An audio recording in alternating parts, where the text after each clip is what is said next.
4 heures du matin, aéroport Brest-Bretagne. Une brume légère et diaphane enveloppe le tarmac et les bâtiments.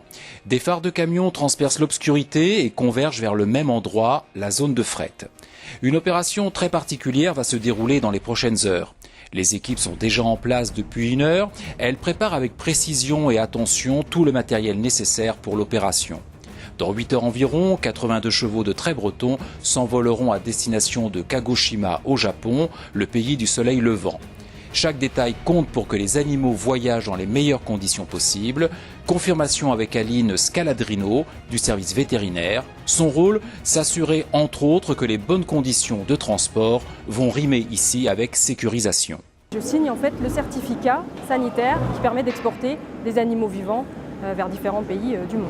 Nous sommes présents ici pour contrôler en fait les conditions de chargement des animaux, les conditions de manipulation des chevaux et également vérifier que les chevaux sont aptes à être transportés et à supporter en fait le transport, le voyage qui les attend.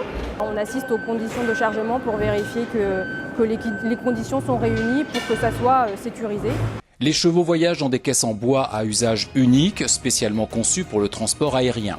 Le chargement des animaux vivants est assuré par les éleveurs pour garantir à chaque instant leur bien-être. Chaque caisse, une fois terminée, est pesée et roulée avec attention dans un hangar dédié et aménagé pour le calme et le confort des animaux avant le chargement de l'avion.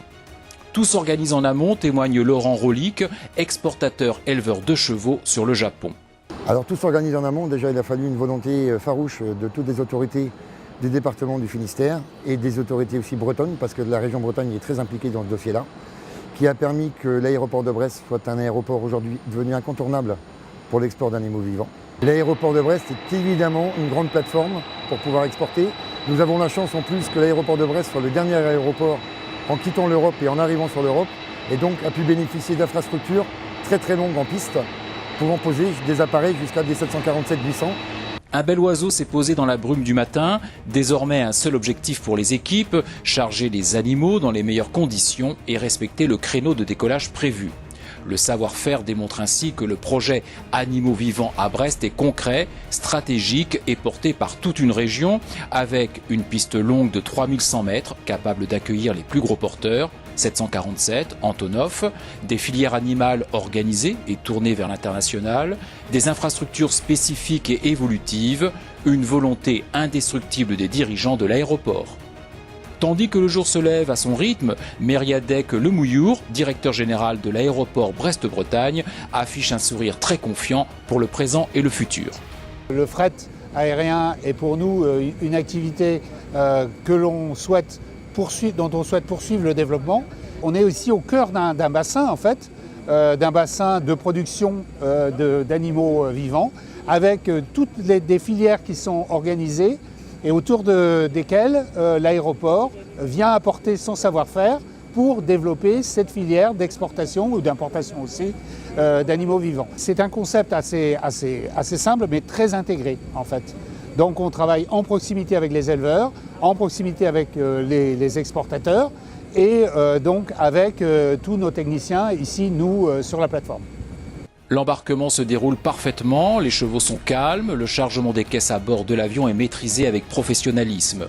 Pour Laurent Poussard, consultant, l'aéroport doit capitaliser sur ses compétences pour encourager les professionnels à transporter leurs animaux vivants depuis Brest. La mission, c'est de faire le lien entre les différentes filières économiques de la région et l'aéroport.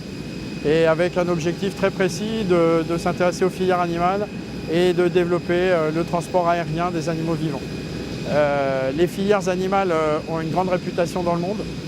Il y a une demande de plus en plus importante avec des destinations lointaines où seul le transport aérien est envisageable. Il y a très peu d'industries ou il n'y a pas beaucoup d'industries qui peuvent utiliser le fret aérien. On a une piste de 3100 mètres à Brest. Il y a du savoir-faire, il y a des équipes. Et donc, effectivement, je pense qu'au service des filières animales, on peut réaliser de belles opérations. Filière équine, filière bovine et filière porcine. Il est 13 h, fin de l'embarquement, dernière manœuvre, le 747-400 s'envole, arrivée prévue à Kagoshima au Japon dans 16 heures. Désormais, pour les filières animales et les transports d'animaux vivants, le soleil se lève à Brest.